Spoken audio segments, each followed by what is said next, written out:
France before 1990. I thought we loved one another. He put the ring on my finger. I felt secure and sheltered. We had created our home. One day I bought the wrong kind of charcuterie. He became furious, called me names, screaming that I didn't care, that I never listen, that I'm hopeless. Then I saw a light in his eyes. He unbuckled his pants. My body landed on the kitchen table, and he eviscerated everything. My face shoved into the greasy charcuterie. My rape was legal. Germany, before 1997. I always dreamed of having children. I believed in innocence, in happiness. I loved our walks together. We talked about everything. I trusted my husband. We would walk until the sun set. He had an idea, a sexual impulse. He felt adventurous, he said. I wanted to go home and finish my book. I laughed it off. His face turned into a grimace. I had never seen him like that before. Then he told me that I was a prude, that others would throw themselves at the occasion. That's when my body was smashed against a tree, and I wished so hard for the sun not to set, and I looked at my ring, at the symbol of our love, and it lost all its value in one single moment. My rape was legal.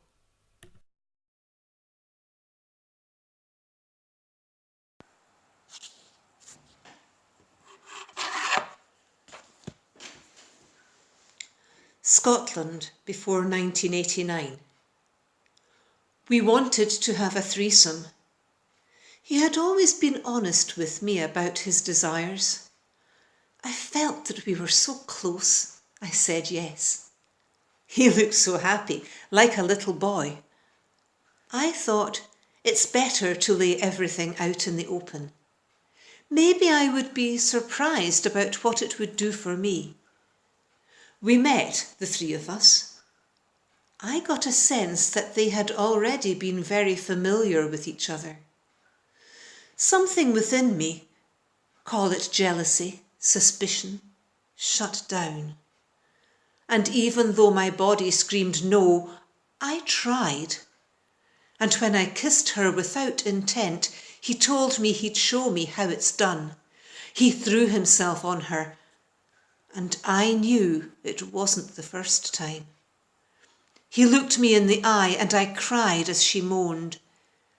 He went berserk and came at me. Every tear inspired more rage. I wanted out, out, out. I thought, how could this escalate like this? Whilst he forced himself on me, I looked at her in desperation. But she didn't realise. She thought we were married, that this is our thing. He whispered in my ear that I would not embarrass him like this. And she just sat there and observed. My rape was legal.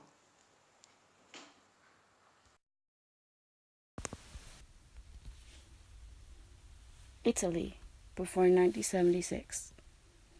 We were at our friend's party. It was a warm and cozy evening. We all told stories of our youth, when we were still single. We laughed a lot. I thought this was a glorious evening. I looked at my husband and we smiled at each other. When the wives went to get more wine or freshen up, I stood on the terrace to look at the night sky. I felt the eyes on me, the husband's, my friends, my own. And I heard them say what a good piece of merchandise I was, and tapping my husband on the shoulder for his accomplishment of bagging me. The festive spirit of the evening deserted me. I felt besieged from afar. My body told me that we needed to flee, but I dismissed my intuition. I turned around to see my husband's face, to be reassured. His smile contained unwholesomeness. He waved me over, and as the wives came back, he held my hand, winked at his male companions, and told me he needed to show me something. I went with my husband and ended up in a closed bedroom. I told him that I did not want to be referred to as merchandise. He laughed and stuck his tongue down my throat. I'm serious. How can you let them speak about me like that? Oh, come on. It's a compliment. Have you seen the other wives? He grabbed my behind, and I headed towards the door. That's when my body landed face down on the bed. I didn't know what hurt more, the suffocation or the thrusts. When I came up for air, I saw we had a short-lived observer. My husband felt encouraged. I mouthed the words, "Help me," and he dismissed it with a thumbs up for my husband and closed the door again, excusing himself. My rape was legal.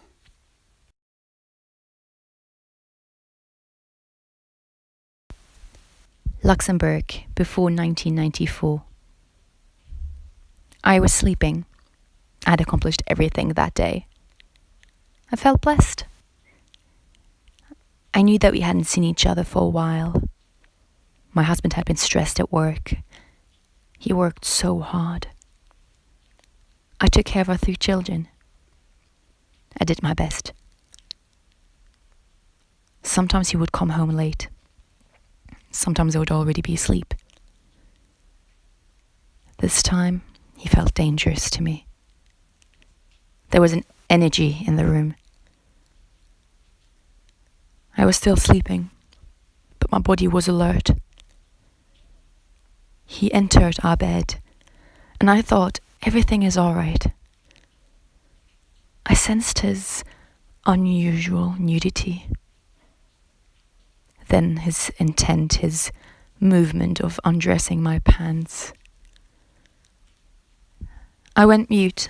He thought I was sleeping. But who could sleep through this? He knew, of course, but took advantage of the silence. Then I felt it, his violence. I stirred and hissed, "No, no, no, no." His muscles held me tightly. He said he needed this. Work had been too tense. He needed to release his frustrations. And he hurt me. Hurt me, hurt me. Everything fell apart in 5 minutes. He fell asleep, and I woke up to a nightmare. My rape was legal.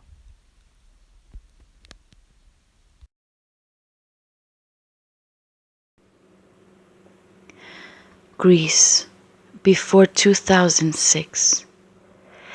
I always thought feminism didn't concern me. I thought I had nothing to be enraged about. I came from a good family. I always had everything I thought I needed. Oh, did I overlook the dark corners? It was my wedding day. I had this wonderful white dress. Everybody sang and wished me well. I felt that everything aligned itself. I felt blessed. Until my wedding night came. I had my period. I thought I would tell him in that moment not to spoil the whole celebration. I thought he wouldn't be offended, because we had slept together numerous times before. And in a few days we would manifest our love again. He undressed silently, moping. He ignored me as I sat there in my white dress. I thought, this can't be real. Not today. Not because of this. Then he said, "I don't care. Let's do it anyhow." No. It shot out of my mouth. I didn't even think. No. We'll wait. There are other things we could do. "It's not going to be like this," he hissed. I realized his sudden fury and felt cornered. "I am your bride." He walked towards me, his hands wandering down my dress. "What are you doing?" "I think you're lying," he said. "Is it already starting now, us not having sex?" I couldn't believe his words. How could he feel so right and entitled? As he tried to penetrate me with his hands, I slapped them away. He grabbed my neck and shoved my face against the mirror. "You're right, there are other things I could do," he said. It was a pain I had never felt before. I looked at myself in the mirror, in my white dress, and he moaned, "That's a good bride."